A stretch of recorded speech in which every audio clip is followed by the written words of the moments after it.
Heater పాడైంది. అర్జెంటుగా వేడి నీళ్ళు కాయడానికి హీటర్ తెచ్చిపెట్టారు. ప్రక్క వాళ్ళది హీటర్ తెచ్చి పెట్టగానే మా ప్రమీల వాళ్ళ అబ్బాయి ప్రణిషిత్ గారు అక్కడ ఆడుతున్నప్పుడు ఒరే నాయన ఇలారా అని పిలిచి, ఒరే అక్కడికి వెళ్ళకూడదు, అక్కడ హీటర్ ఉంది, కరెంట్ షాక్ కొడుతుంది, వెళ్ళకూడదు అంటే ఏ ఏ ఏ అంటాడు. ఒరే కరెంట్ షాక్ కొడుతుందిరా, వెళ్ళకూడదు. సరే, అదేవిధంగా మా పిల్లడు జోనస్ కూడా చెప్పాను, ఒరే నాయన అక్కడ నీళ్ళు కాగుతున్నాయి హీటర్లో, నువ్వు దాని దగ్గరికి వెళ్ళకూడదు. ఖచ్చితంగా దేవుడు కూడా ఇశ్రాయేల్ జనాంగంగా మన పితరులు ఉన్నప్పుడు దేవుడు, తండ్రి అయిన దేవుడు ఆజ్ఞ రూపకంగా నాయనా మీరు ఈ పనులు చేస్తే, ఈ విధంగా ఉంటే మీకు ప్రమాదం రా అని హెచ్చరిక చేస్తూ వచ్చాడు. హెచ్చరిక చేస్తూ వచ్చి పెద్దవాడిగా ఉన్న వ్యక్తులకి, అంటే నేనున్నాను, ఆ హీటర్ ప్రమాదం అని తెలుసు, నాకు తెలుసు. కానీ నేను వెళ్ళి నాకేమవుద్దులే అందులో చేయబడితే ఏమవుద్ది? మీ అందరికి అర్థమవుతుందా? చిన్న పిల్లవాడికి తెలియనప్పుడు మనం చెప్పాలి, నేర్పించాలి. పెద్దవాళ్ళంగా ఉన్నాం, లేదు నేను ఇలాగే ఉంటాను, ఇలాగే చేయి పెడతాను, అయినా పర్లేదు నాకేం కాదు అనుకుంటే ప్రమాదం ఎవరికే? చేయటమే కదా. ఖచ్చితంగా ఆ ప్రమాదాన్ని యేసుక్రీస్తు ప్రభువారు తన మీద వేసుకోవడానికి ఆ పరమ నుండి భూమికి ఎత్తించాడంట. ఏంటంట? ఆ పరమ నుండి భూమికి ఎత్తించాడు. నాయనా నీకు ప్రమాదం అని కావాలని చేపెడుతున్నాను, నీ ప్రమాదాన్ని నేను నా భుజం మీద వేసుకుని దానికి వెల చెల్లించేశాను. ఆ వెల ఏంటంటే నా రక్తం అనే వెల.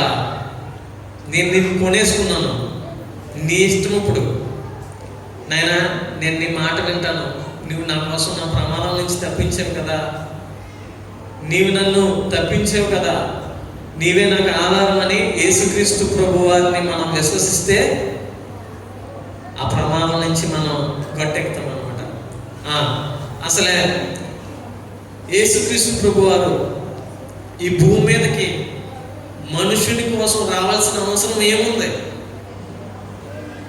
జాగ్రత్తగా వినాలి, కొద్ది సమయమే చెప్తాను. యేసుక్రీస్తు ప్రభువారు ఈ భూమి మీదకి మనుషునికి క్రీస్తు అవసరం ఏముంది అని అంటే, యేసుక్రీస్తు ప్రభువారి అవసరం మనకి ఏముంది అని అంటే, గలతీయులకు రాసిన పత్రిక 2వ అధ్యాయం, గలతీయులకు రాసిన పత్రిక 2వ అధ్యాయం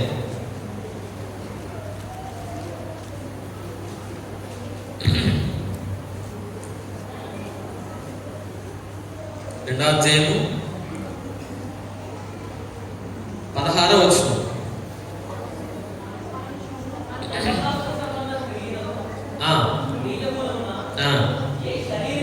ఏ శరీరుడు నీతిమంతుడని తీర్చబడడు కదా, కాగా మనము క్రీస్తునందు నీతిమంతులమని తీర్చబడినట్లు తీర్చబడుటకై వెదకుచుండగా మనము పాపులముగా కనబడిన ఎడల ఆ పక్షమందు క్రీస్తు పాపములకు పరిచారకుడు ఆయన అట్లనరాదు.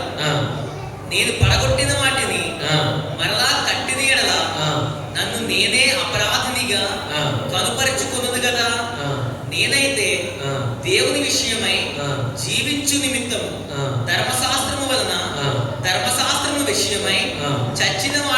చచ్చిన వాడనైతిని.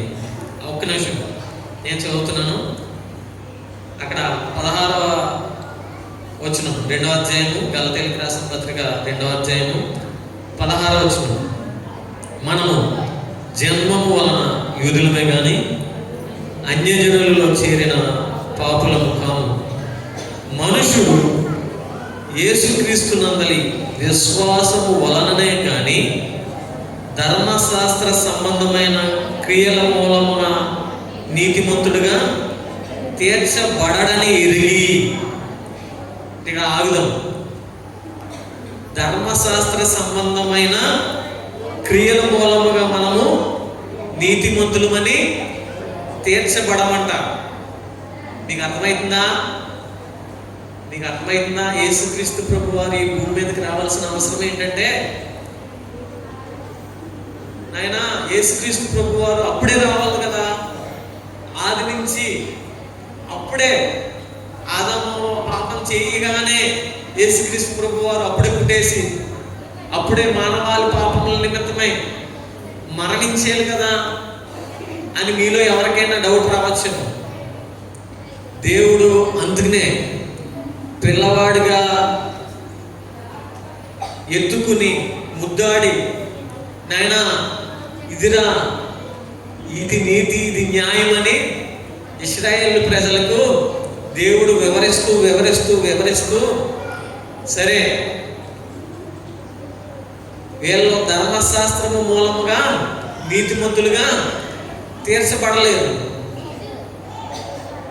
ఇప్పుడు చేయవలసిన కార్యం చెయ్యాలి. ఆ చేయవలసిన కార్యం ఏంటి? మనుష్యుడు యేసుక్రీస్తునందు విశ్వాసం ఉంచుట వలననే నీతిమంతులుగా తీర్చబడతాడంట. ఏంటట? మనుష్యుడు యేసుక్రీస్తునందు విశ్వాసం వలననే నీతిమంతులుగా తీర్చబడతాడంట. అసలే యేసుక్రీస్తు ప్రభు వారు ఎందుకు పుట్టాలి? యేసుక్రీస్తు ప్రభు వారు ఎందుకు పుట్టాలి? యేసుక్రీస్తు ప్రభు వారు మానవుని కొరకు, మానవునికి యేసుక్రీస్తు ప్రభు వారు అవసరం ఏంటంటే, మనం ధర్మశాస్త్ర మూలముగా మనం నీతిమంతులమని తీర్చబడము. దేని వల్ల తీర్చబడతాము? క్రీస్తునందు విశ్వాసం ఉంచుట వలననే మనము నీతిమంతులుగా తీర్చబడతాం. అందుకనే యేసుక్రీస్తు ప్రభు వారి అవసరం ఈ భూమికి వచ్చింది. అసలే యేసుక్రీస్తు ప్రభు వారు ఎందుకు పుట్టాలి ఈ భూమి మీద?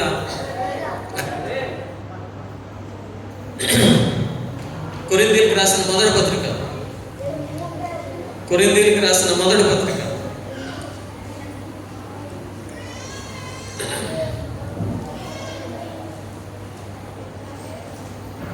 మొదటి పత్రిక 15వ అధ్యాయం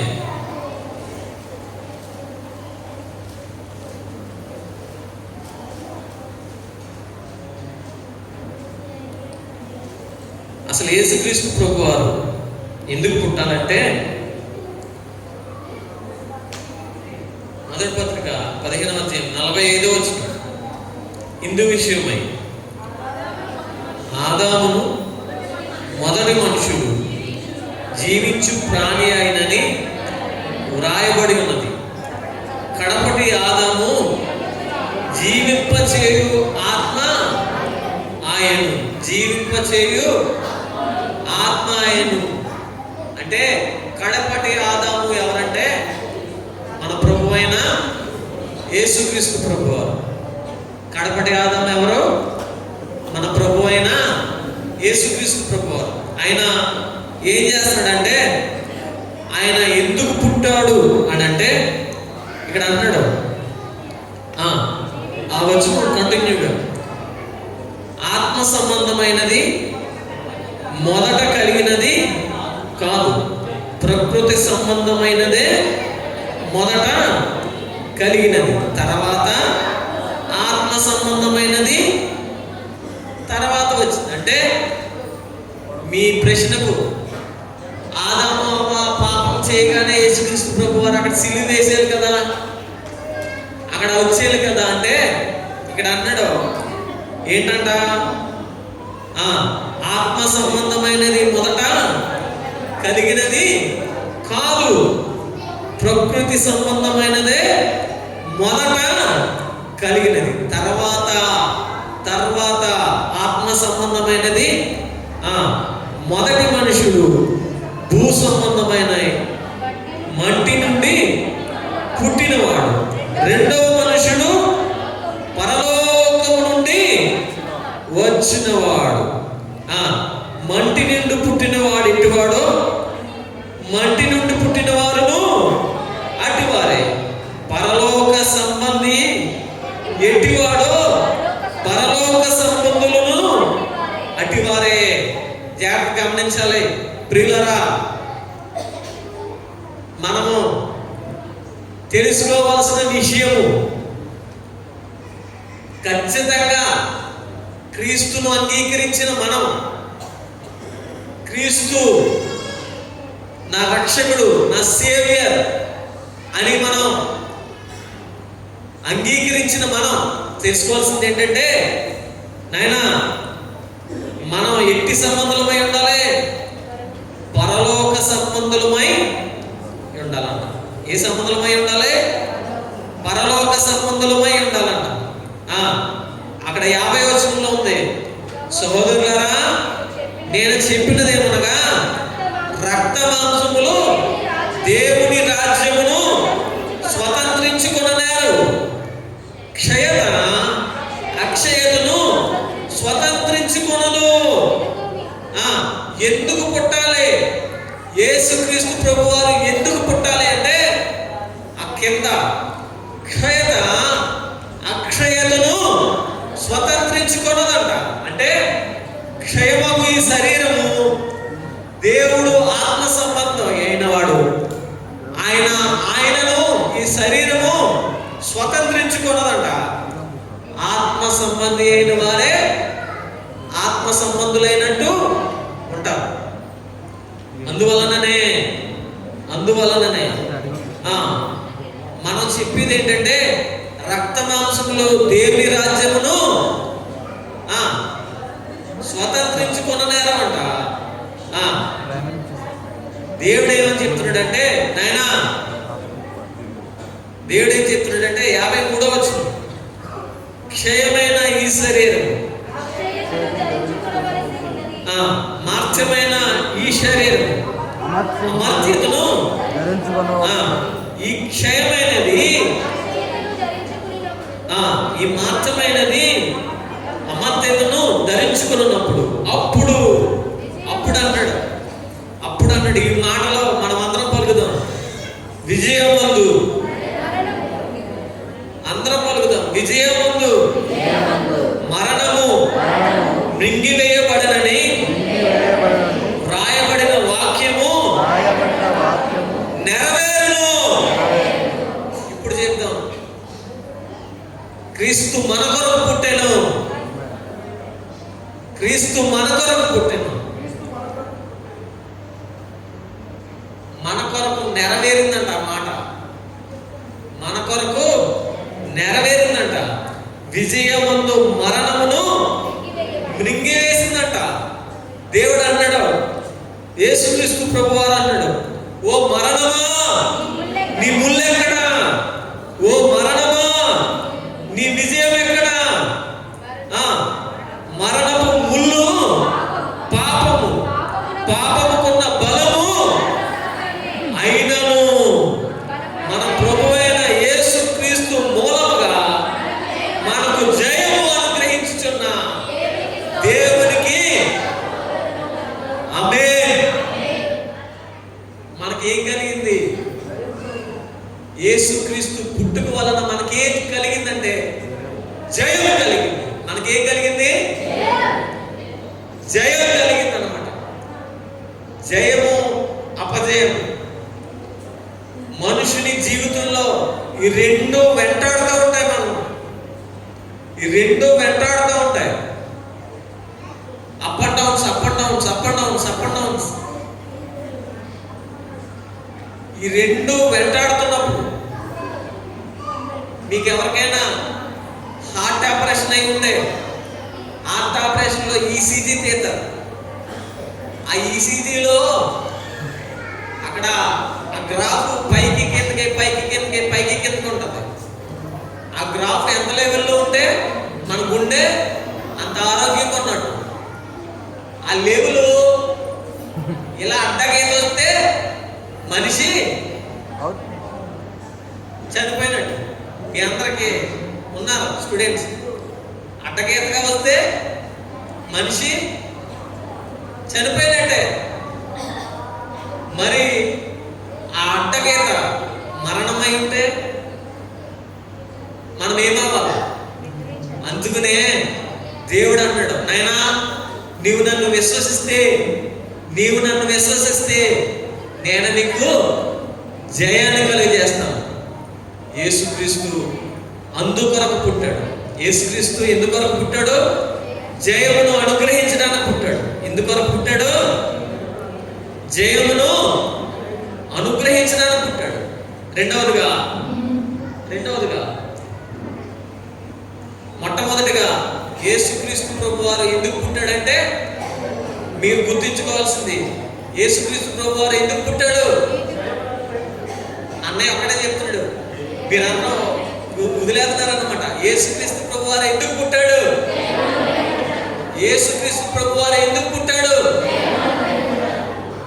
ఇప్పుడు ఎంతమంది అయితే పలుకుతారో అంతమందిని కూడా దేవుడు గుర్తించుకుంటాడు. మరలా ఒకసారి పలుకుతున్నాను, యేసుక్రీస్తు ప్రభు వారు ఎందుకు పుట్టాడు? Very good. జయమును అనుగ్రహించడానికి పుట్టాడు. ఆయన మరణంతో సవాలు విసిరాడు. ఓ మరణమా నీ ముళ్ళెక్కడా? ఓ మరణమా నీ విజయం ఎక్కడా?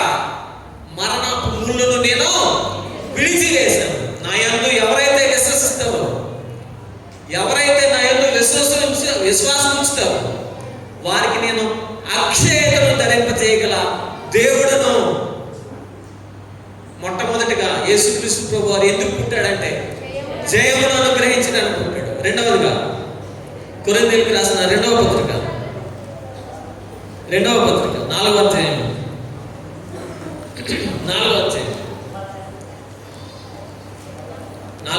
5వ వచనం,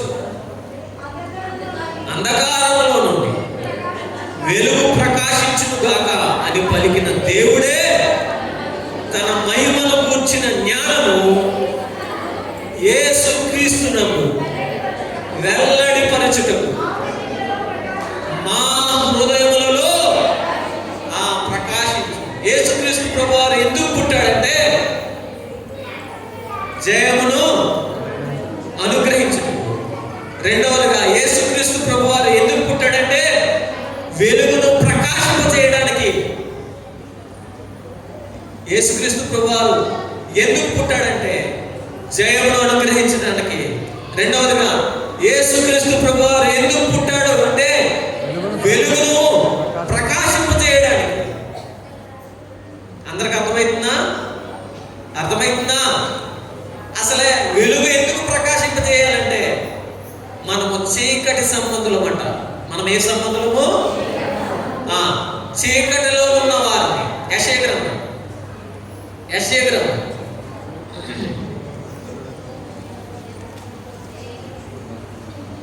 9వ అధ్యాయం. స్పీడ్గా యెషయా గ్రంథము 9వ అధ్యాయం 2వ వచనం, చీకటిలో నడుచు జనులు గొప్ప వెలుగును చూచుచున్నారు. మరణ ఛాయ గల దేశ నివాసుల మీద వెలుగు ప్రకాశించును. యేసుక్రీస్తు ప్రభు వారు ఎందుకు పుట్టాడంటే వెలుగును ప్రకాశింపజేయడానికి. ఎందుకు పుట్టాడు? వెలుగును ప్రకాశింపజేయడానికి పుట్టాడు. మీ అందరికి అర్థమవుతుందా? మనము చీకటిలో నుండి జనులు గొప్ప వెలుగు, ఆ గొప్ప వెలుగే యేసుక్రీస్తు ప్రభుల వారు. అమలారా, ప్రియులారా, అర్థమవుతుందా? యేసుక్రీస్తు ప్రభు వారు నీకు జయమును అనుగ్రహించడానికి ఆయన ఈ భూమి మీదకు వచ్చాడు. యేసుక్రీస్తు ప్రభు వారు చీకటిలో నడుచు జనుల మీద ఆయన గొప్ప వెలుగును ప్రకాశింపజేయడానికి ఆయన ఈ భూమి మీదగా వచ్చి ఉన్నాడు. అసలే యేసుక్రీస్తు ప్రభువారు వెలుగై ఉన్నాడు. ఆ వెలుగై ఉన్న యేసుక్రీస్తు ప్రభువారు ఎవరై ఉన్నారు అనేది చూద్దాం. యోహాను రాసిన మొదటి పత్రిక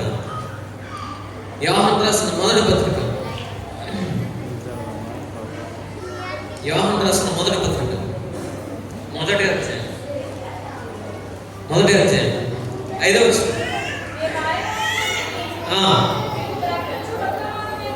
ఏమనగా దేవుడు వెలుగై ఉన్నాడు. చాలు, నా యందు చీకటి ఎంత మాత్రమును లేదు. చాలు, దేవుడు వెలుగై ఉన్నాడు. ఈ మాట మీరు గమనించాలి. అమ్మలారా, తమ్ముడు, పిల్లలారా, దేవుడు వెలుగై ఉన్నాడు. దేవుడు వెలుగై ఉన్నాడు. దేవుడు వెలుగై ఉన్నాడు. ఇప్పుడు దేవుడు వెలుగై ఉన్నాడు. మరలా అన్నామా మాట, దేవుడు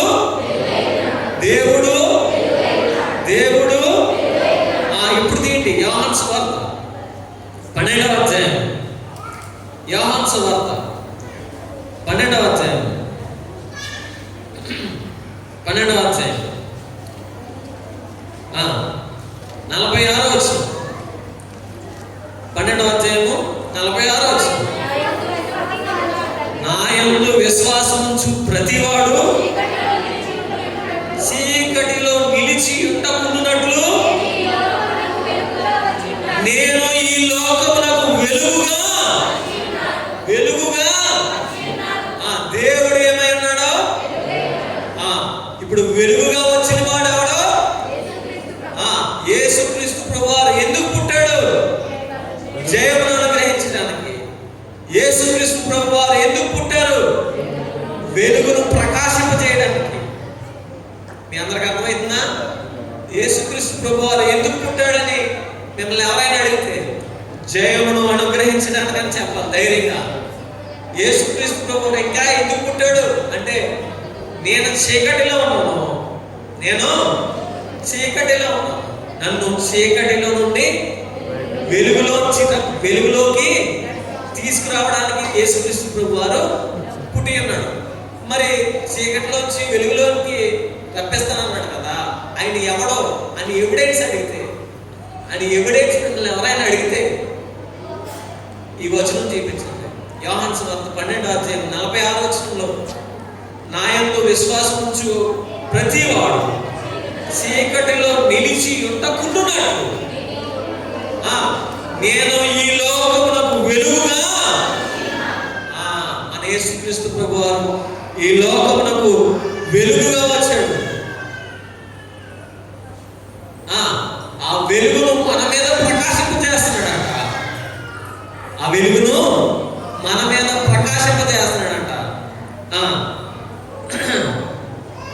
యేసుక్రీస్తు ప్రభువారు మరలా తస్మత్ జాగ్రత్త నాయనా బిడ్డలారా అని చెప్తున్నాడు. అదే అధ్యాయం 12వ అధ్యాయం 35వ వచనం. అందుకు యేసు, ఇంకా కొంతకాలము వెలుగు మీ మధ్య ఉండును, చీకటి మిమ్మును కమ్ము కొనకయుండునట్లు మీకు వెలుగు ఉండగానే నడువుడి. చీకటిలో నడిచేవాడు మీరు వెలుగు సముద్రులగునట్లు.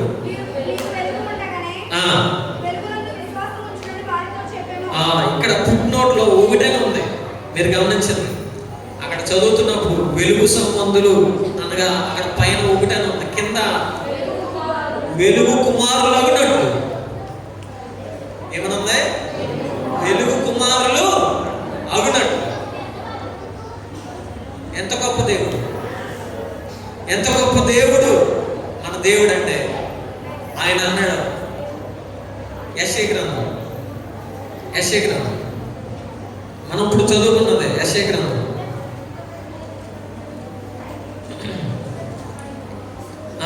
యెషయా గ్రంథం 9వ అధ్యాయం 6వ వచనం. మనం ఇది 9వ చదివించాము. ఏలైనగా మనకు శిశువు పుట్టెను, మనకు కుమారుడు అనుగ్రహింపబడెను.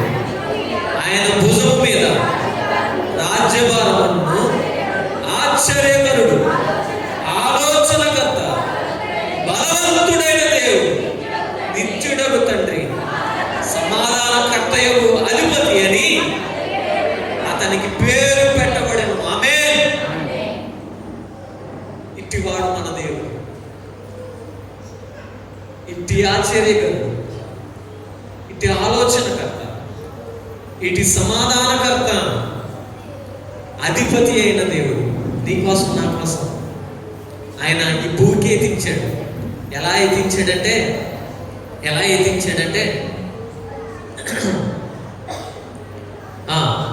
గలతీయులకు రాసిన పత్రిక ఎలా ఎత్తించాడంటే, నేను ముగిస్తున్నాను. గలతీయులకు రాసిన పత్రిక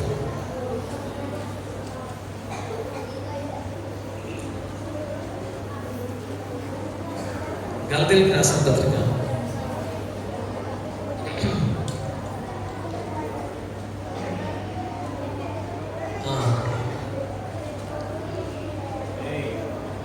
ఆయన ఈ భూమి మీద దాసుని, ఈ భూమి మీద దయతో క్షమించాలి. పిలిపిలికి రాసిన పత్రిక 2వ అధ్యాయం 7వ వచనం. మనుషుల పోలికగా పుట్టి దాసుని స్వరూపమును ధరించుకుని తనకు తానే రిక్తునిగా చేసుకున్నాడంట. ప్రియులరా, దేవుడు మన పోలికలో పుట్టాడు. ఆయన దాసుని స్వరూపమును ధరించుకున్నాడు. యోహాను సువార్తలో ఉంది, ఇదిగో లోక పాపములను మోసుకుని పోవు దేవుని గొర్రెపిల్ల. ప్రకటన గ్రంథం, దేవుని గొర్రెపిల్ల. ప్రకటన గ్రంథం 7వ అధ్యాయం 14వ వచనం. అందుకు నేను, అయ్యా నీకే తెలియననగా, మీరు మహాశ్రమల నుండి వచ్చిన వారు గొర్రె పిల్ల రక్తములో తమ వస్త్రములను ఉదుపుకొని వాటిని తెలుపు చేసుకున్నారు.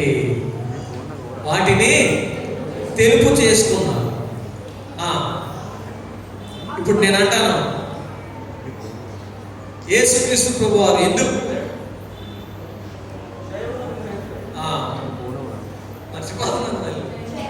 యేసుక్రీస్తు ప్రభువారు ఎందుకు పుట్టాడు? యేసుక్రీస్తు ప్రభువారు ఎందుకు పుట్టాడు? యేసుక్రీస్తు ప్రభువారు ఎందుకు పుట్టాడు?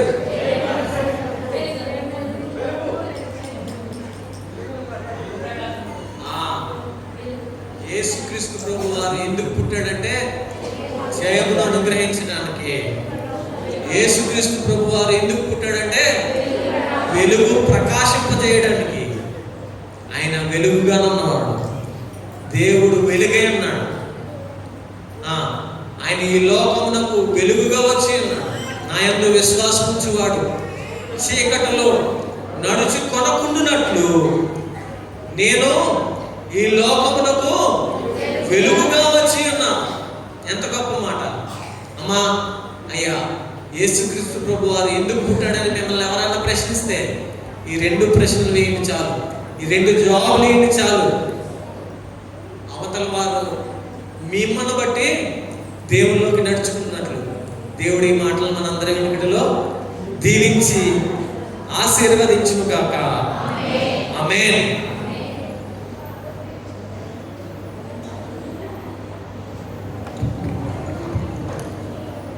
మంచిదండి. ఈ సమయంలో